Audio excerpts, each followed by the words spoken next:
Alright, so my name is David, and this is the flowchart that I've come up with for my final project.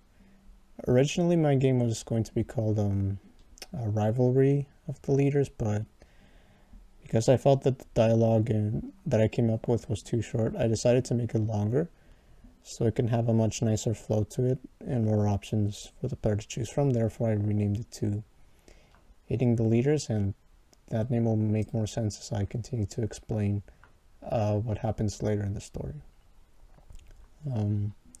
So, the story starts off by you as the player waking up inside of your house by your father, saying that they have to leave the house to get to their destination, which is the Castle of Proskite, for some training purposes.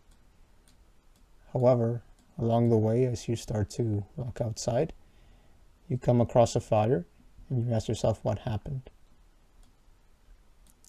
And once the fire has been put out, you find that there are 3 collapsed bodies.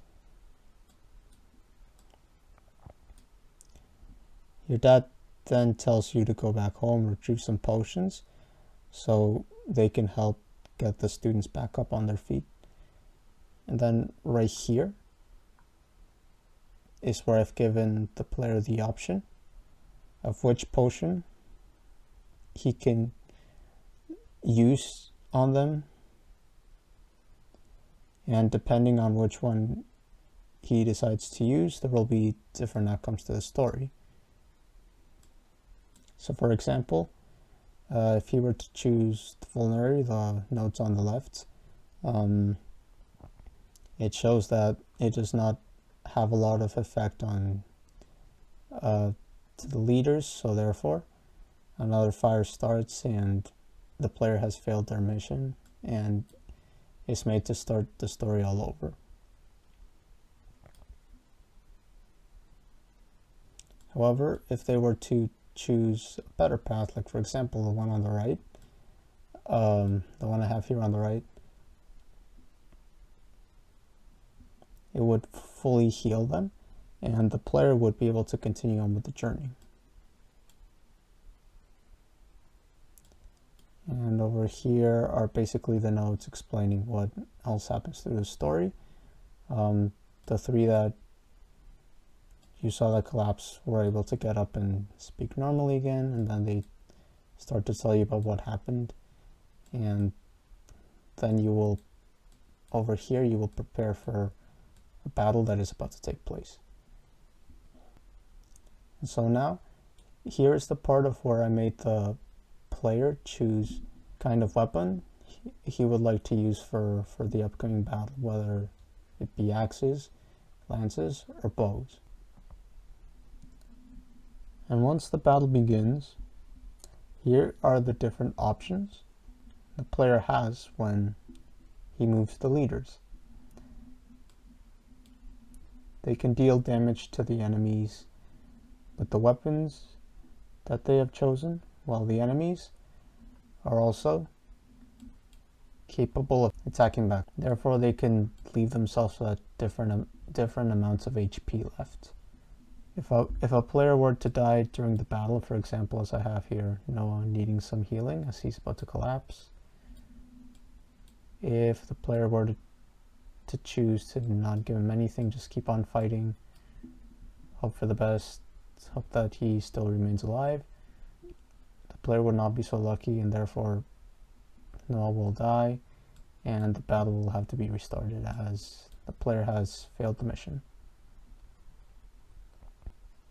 Alright, so scrolling back up here, there is another ending that I've made in terms of failing the mission.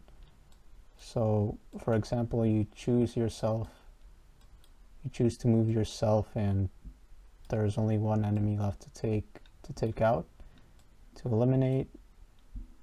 You feel very weak because you've taken a lot of damage from the last enemy you were facing, and you for some reason do not want to accept Noah's offer of him healing you. You just decide to keep on fighting with the limited amount of HP you have. Then unfortunately, you did not survive the attack. It was too much for you to handle. You have collapsed, and the battle will also have to be restarted. However, if you were to say yes, and obviously I think yeah, you would say yes to letting yourself get healed,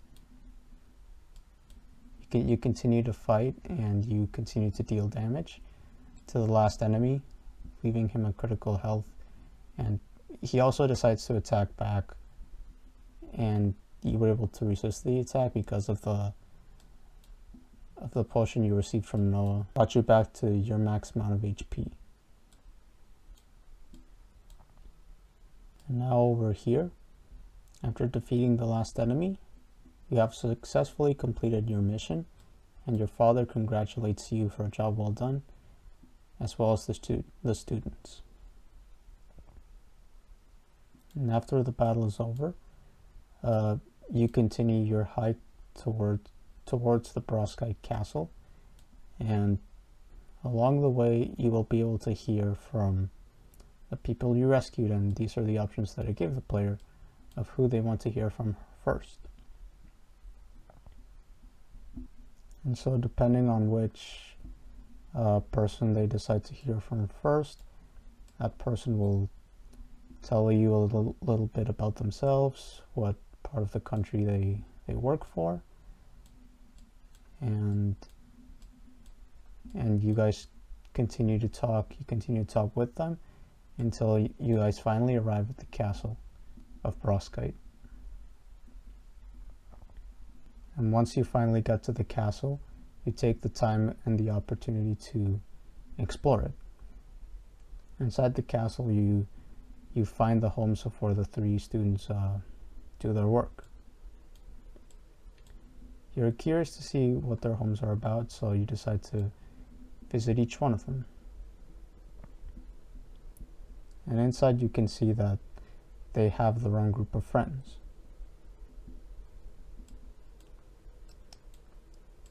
So this is where I gave the player an option of who they want to hear from, like which house they want to visit, want to get to know that person's friends better, and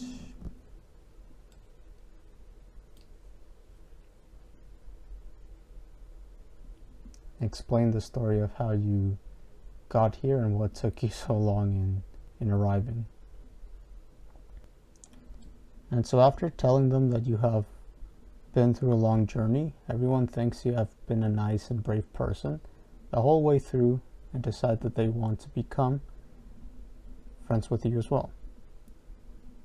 So you become a part of that student's state, and therefore the game will end.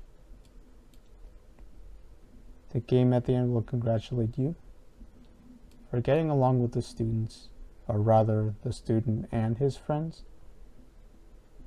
and if there were to be any battles in the future, they would be more than happy to borrow your help.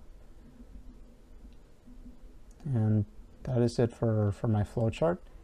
As for some next steps, I will obviously be putting in some dialogue in between the characters, and along to go with the dialogue, I will also be including some images to explain the different scenes that I will be showing off in the game. And all of this will be implemented into Twine, as Twine will be the final program that I will use for the project. And I should probably also mention that I might include some drawings if I can